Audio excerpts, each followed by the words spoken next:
salvatrice, salvatrice. نور المطلسم TV, نور المطلسم TV, la quintessence de... Bonsoir, chers amis téléspectateurs, chers internautes. Merci de nous suivre sur la chaîne de télévision Nouril Moutalsam TV.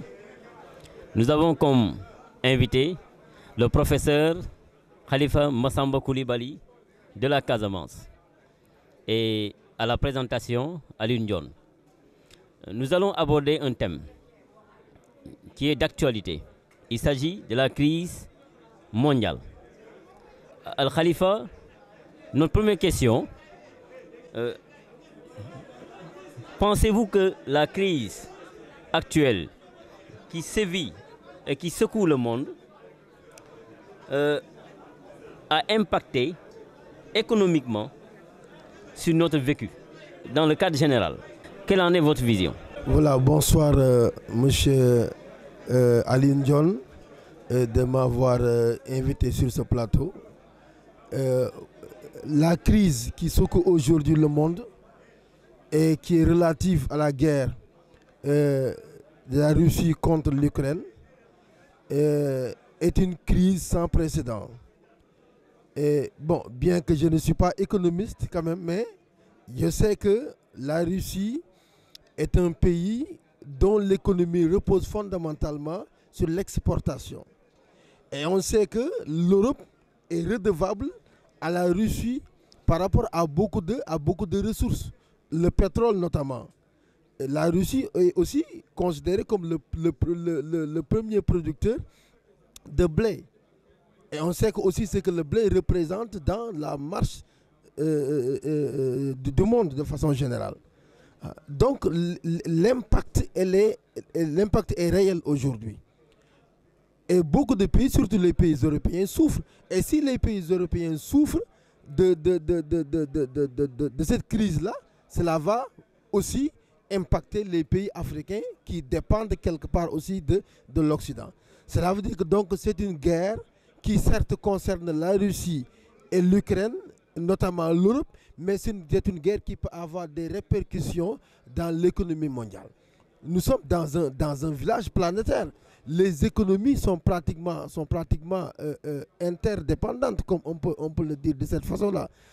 Donc si la guerre persiste, cela va impacter, parce que la Russie est en train de subir l'embargo européen, financièrement et dans les autres domaines aussi de la vie.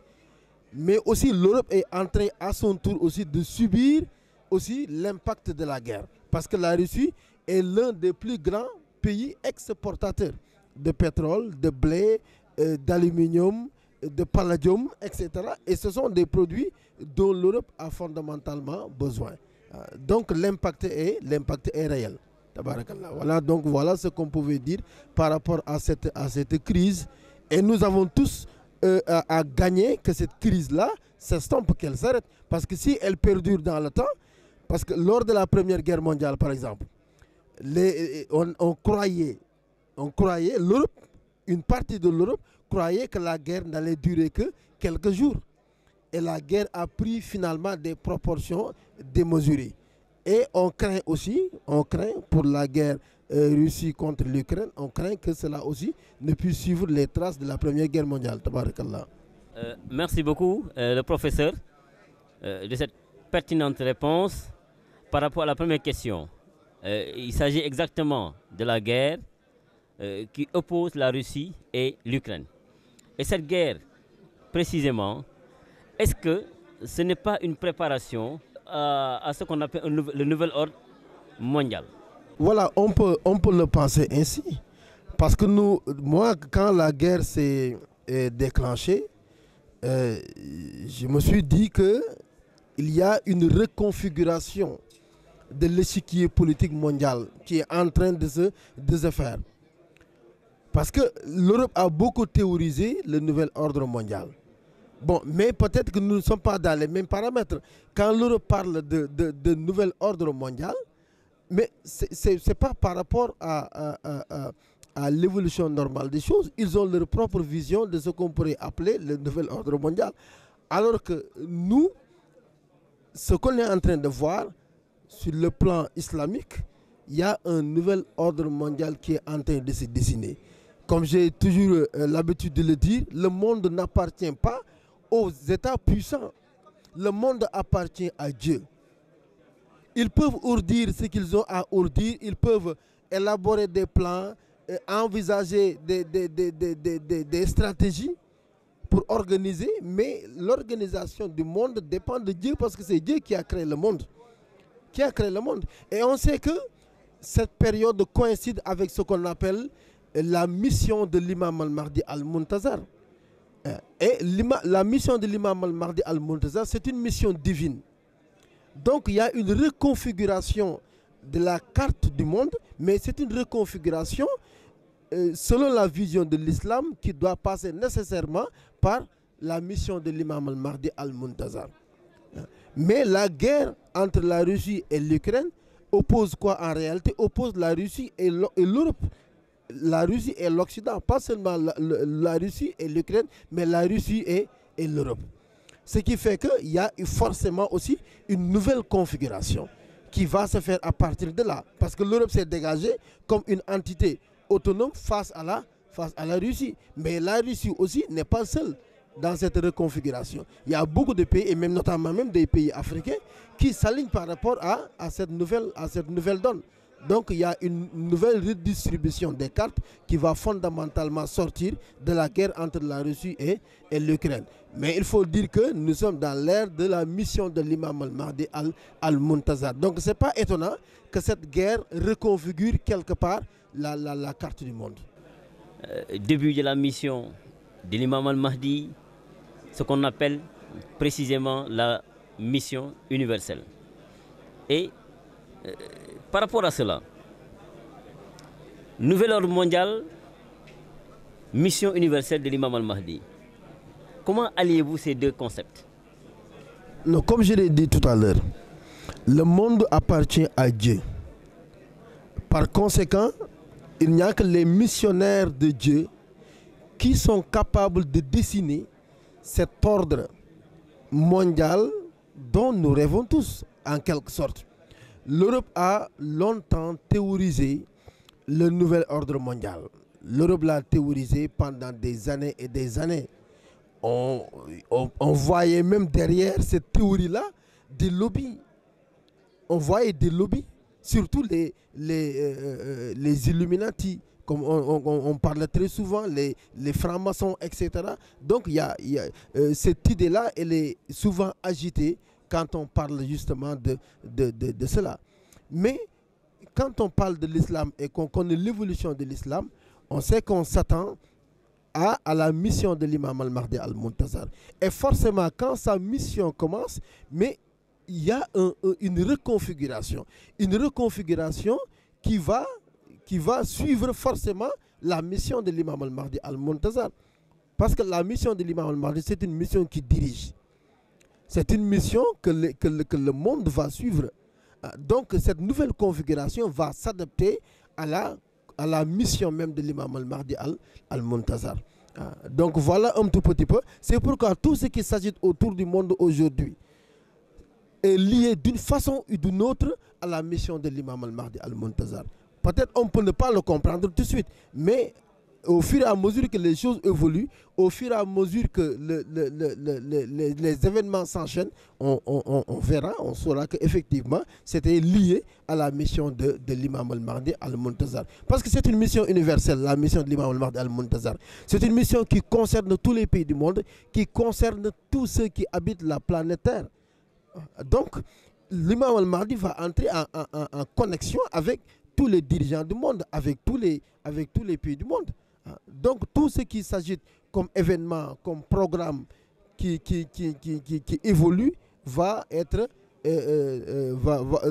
lié à la mission de l'imam al-Mahdi al-Muntazar. Voilà un peu la corrélation qu'on peut faire entre le nouvel ordre mondial qui semble se dessiner derrière la guerre Russie, Ukraine ou même Russie et l'Europe de façon générale est la mission qui démarre et qui a même démarré le 29 janvier 2022. Tabarakallah. Donc, corrélation bien réussie, mission universelle et de l'imam al-Mahdi également qui a été bien développé. Maintenant, hier, il y avait un thème qui a été débattu. Il s'agit exactement du rôle de la femme. Le rôle de la femme, ses attributions dans la mission universelle de l'imam al-Mahdi. Quelle est la place de la femme? Quelle en est votre conception dans la mission universelle de l'imam al-Mahdi? Vous savez, la femme a toujours joué un rôle fondamental dans l'islam. Je crois qu'on ne peut pas parler de l'histoire même de l'islam, de l'histoire des prophètes de l'islam, paix et salut sur lui, sans parler du rôle et de la place de la femme. On sait le rôle que Sayyidatuna Khadija bint Khuwaylid avait joué dans la mission du prophète alayhi salatu wa salam.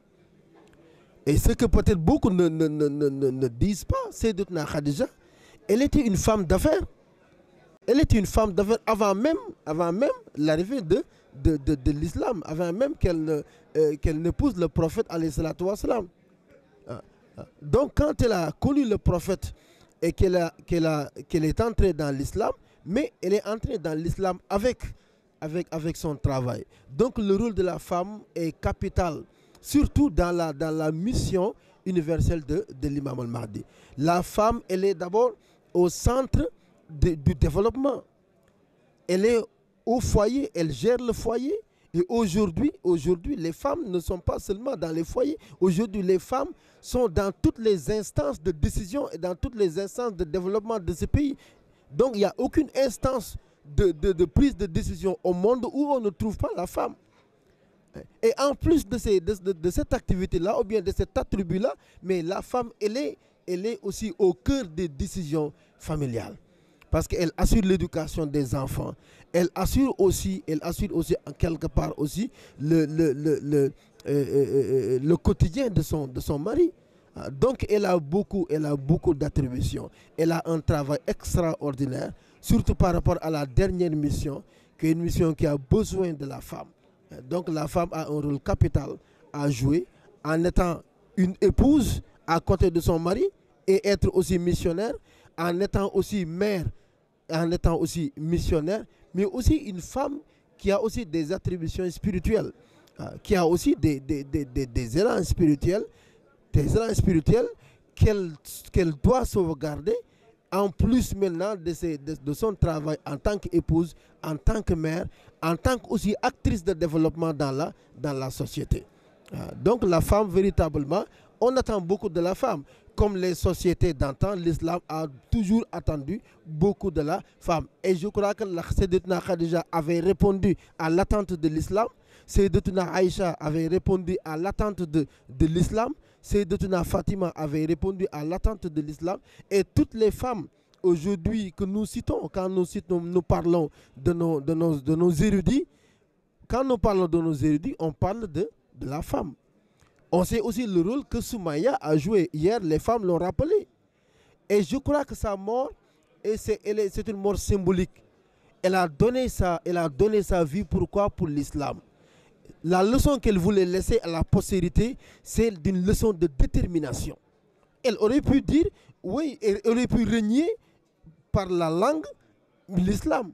Ça n'aurait pas impacté sa foi. Mais elle a accepté de régner ce que les Khouraïchites avaient dit pour sauvegarder sa foi. Donc pour donner une leçon de détermination aux générations qui vont venir plus tard. Et je crois que c'est la leçon qu'on doit tirer véritablement de la mort de Soumaya et de la place aussi de Sayyidatuna Khadija, de Sayyidatuna Aïcha et de toutes les grandes femmes que nous citons à chaque fois que nous parlons de l'islam. Tabarakallah.